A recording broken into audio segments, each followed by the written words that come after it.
Good morning students, मैं इस्माइल से प्रभा आज आपके साथ एक बार फिर से उपस्थित हूँ। बच्चों, आज हम अध्याय 4 जलवायु के बारे में पढ़ेंगे। बच्चों, इससे पहले हमने आपके भूगोल के जो पहला, दूसरा और तीसरा अध्याय था उसके अंदर हमने स्थलाकृतियों के बारे में पढ़ा, अपवाह के बारे में पढ़ा। अब हम यहाँ पर जो तीसरा इम्पॉर्टेंट फैक्टर है या कारक है जलवायु, उसके बारे में अध्ययन करेंगे।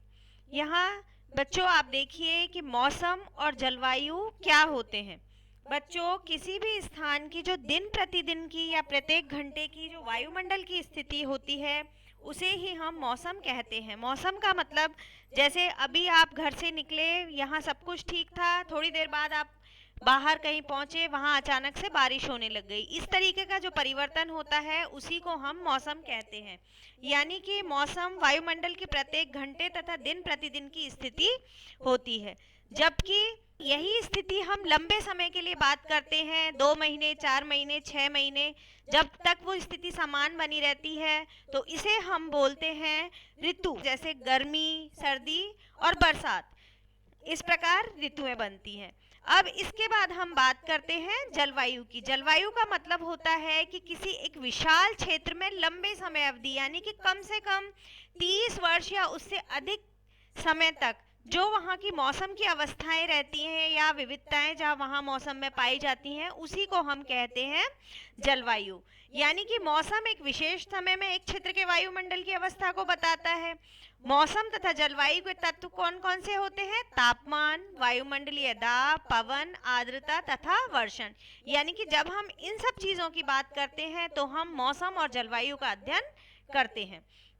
बच्चों, एक दिन में मौसम की स्थिति कई बार बदलती है, लेकिन फिर भी कुछ सप्ताह, महीनों तथा वायुमंडलीय अवस्था लगभग एक समान ही बनी रहती है। जैसे दिन गर्म होंगे या ठंडे होंगे, हवादार होंगे या शांत होंगे, आसमान बादलों से घिरा या साफ होगा या आर्द्र या शुष्क हो सकता है। महीनों के औसत वायुमंडलीय अवस्था के आधार पर वर्ष को हम ग्रीष्म यानी गर्मी, सर्दी या बरसात की ऋतुओं में विभाजित कर सकते हैं।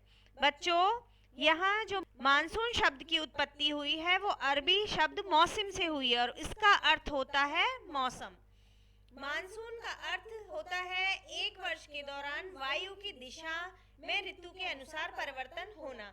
यानी कि एक वर्ष की अवधि के अंदर वहाँ की जो वायु होती है उसमें क्या क्या परिवर्तन होता है, उसकी दिशा किस प्रकार बदलती है, उसी को हम मानसून बोलते हैं। भारत की जो जलवायु है वो मानसूनी जलवायु कहलाती है और एशिया में इस प्रकार की जलवायु दक्षिण तथा दक्षिण पूर्व एशिया में पाई जाती है।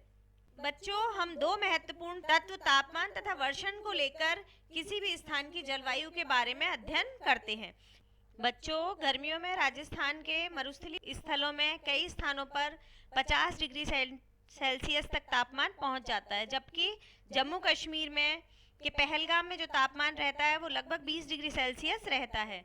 और सर्दी की रात में जम्मू कश्मीर में द्रास का तापमान -45 डिग्री तक सेल्सियस तक हो जाता है, जबकि तिरुवनंतपुरम में यह 22 डिग्री सेल्सियस तक हो सकता है। बच्चों, इसी प्रकार कुछ क्षेत्रों में रात एवं दिन के तापमान में बहुत अधिक अंतर होता है। थार के मरुस्थल में दिन का तापमान 50 डिग्री सेल्सियस तक हो सकता है, जबकि उसी रात यह नीचे गिरकर 15 डिग्री सेल्सियस तक पहुंच जाता है, क्योंकि थार में जो रेत होती है वो बहुत जल्दी ठंडी भी हो जाती है और उतनी ही जल्दी वो गर्म भी हो जाती है। इसलिए वहाँ दिन का तापमान बहुत अधिक रहता है और रात का तापमान उतनी ही तीव्रता से गिर करके बहुत कम हो जाता है। दूसरी ओर केरल या अंडमान एवं निकोबार में दिन तथा रात का तापमान लगभग समान ही रहता है। अब हम जो जलवायु या मौसम के बारे में दूसरा बिंदु देखते हैं वो है वर्षण। हिमालय में वर्षण अधिकतर हिम के रूप में होता है, यानी कि जो बर्फ के रूप में वहां पर बारिश पाई जाती है, तथा देश के शेष भाग में जो वर्षा के रूप में जल मिलता है।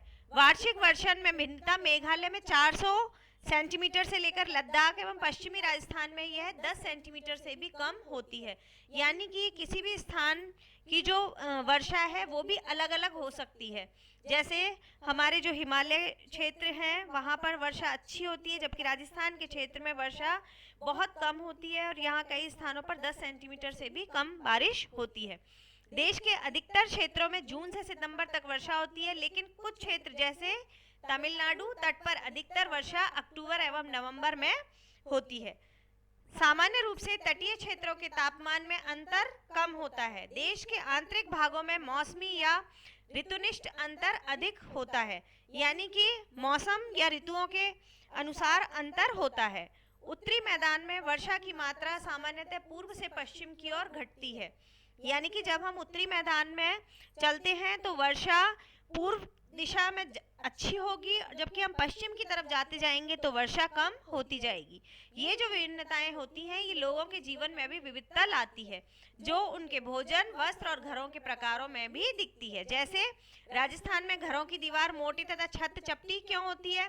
इसका कारण ये होता है कि राजस्थान में बहुत अधिक ताप रहता है या गर्मी होती है, जिसकी वजह से मोटी दीवारें बनाते हैं तो जो ताप का प्रभाव है वो कम पड़ता है, जबकि जो छतें यहाँ की होती हैं वो चपटी इसलिए होती है जिससे कि जो यहाँ का बारिश का पानी है वो सीधा बह करके ना चला जाए, उसकी स्टोरेज हम कर सकें।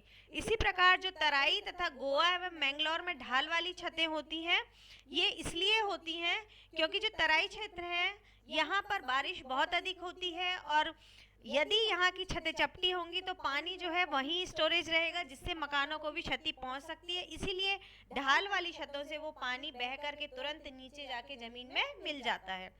और असम में कुछ घर बांस के खंभों पर इसलिए बने होते हैं क्योंकि असम क्षेत्र में बाढ़ें अधिक आती हैं, जिसकी वजह से वहाँ के जो मकान हो उनको क्षति से बचाने के लिए तथा साथ ही साथ जो जानवर होते हैं, जंगली जानवर, उनसे रक्षा करने के लिए जो घरों को बांस के खंभों पर बनाया जाता है, जिससे कि वहाँ पर बाढ़ का और जंगली जानवरों का प्रभाव कम हो। इस प्रकार बच्चों, आज के इस वीडियो में आपने समझा कि मौसम क्या होता है, जलवायु क्या होती है। आप इस वीडियो को देखें और अपने अनुभव मुझे बताएं। Thank you.